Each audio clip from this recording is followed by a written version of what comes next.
This is the story of how I fell in love in Rome. The semester at William and Mary before I studied abroad, I felt checked out. I spent my days holed up in my room, sitting at the library, wishing I was back home in California. I often thought of what lay ahead, beyond, the next assignment, when I'm going to see my friends, when can I fly home. I spent my time looking for distractions, focusing on anything else besides my current moment. I was waiting for something else, bored with myself. When I first saw my apartment in Rome, I was captivated first by the sight of the piazza it was in. Piazza San Cosimato, a large open space with fountains all around, a small playground, and Italians chatting and smoking. Immediately, I was entranced by the unfamiliar beauty of the new place.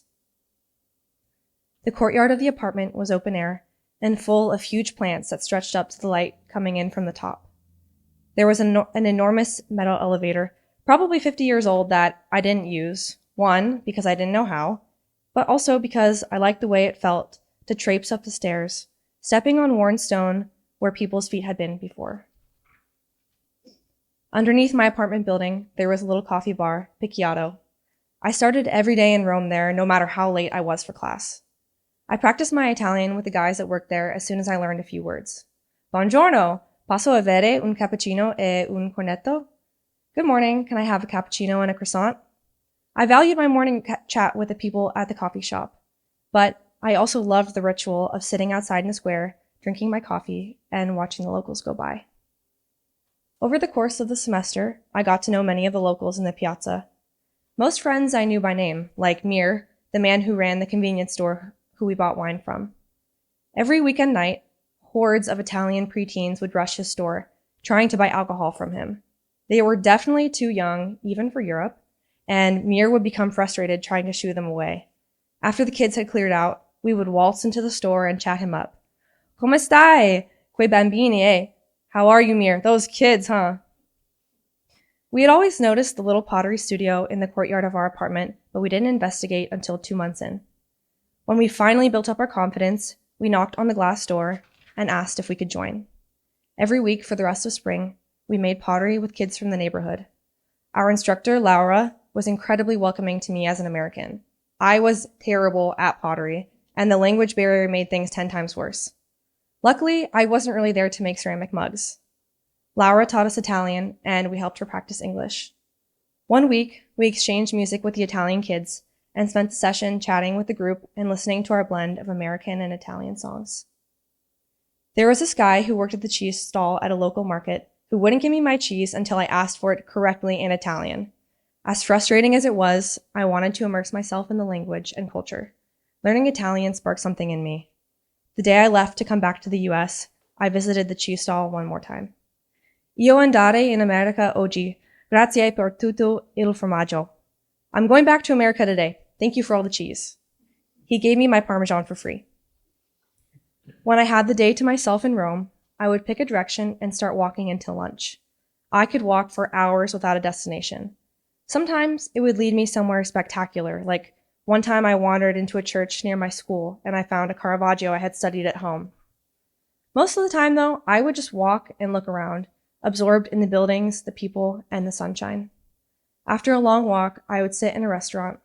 Alone with my bowl of pasta, I journaled, read, or just enjoyed sitting with myself.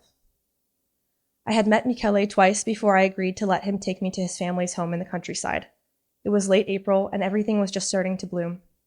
The day we left for Borgorose, we met at the bus station. He was running late, so I had to convince the driver to wait for him.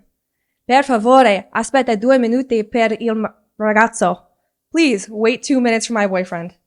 The driver turned to the entire bus and asked the group if they should wait for him to show up. They all laughed at me, but they agreed to stay. He came sprinting towards the bus and made it just in time. When we got there, we walked to get pizza and beer from the only restaurant in town. It was truly a tiny village, an hour from the city, nestled in the mountains. We slept in his grandparents' bedroom, and I felt like a true outsider as I fell asleep, watched by the eyes of 10 Virgin Marys plastered on every wall of the room. We rose early to walk to the cafe. He gave me a tour of the town, and as we explored ruins of medieval churches and tiny piazzas, he told me stories from his childhood. I was alive, drenched in the sights and feelings of Borgo Rosse, entranced by the feeling of existing in a world so different from mine. Back at the house, another pizza down, we sat on the balcony, sipping Peronis and gazing out into the hills. Michele, though Italian, strangely loved John Denver.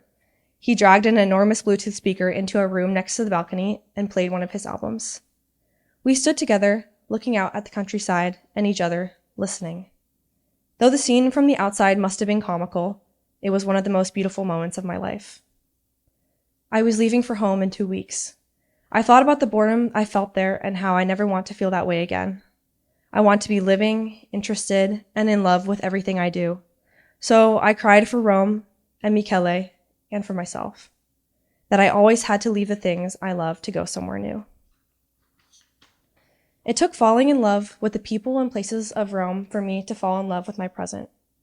In Rome, in Borgo Rosse, and now at William & Mary, I chased that feeling, the same one I felt learning Italian, making pottery, walking in the sun, the one that remains still.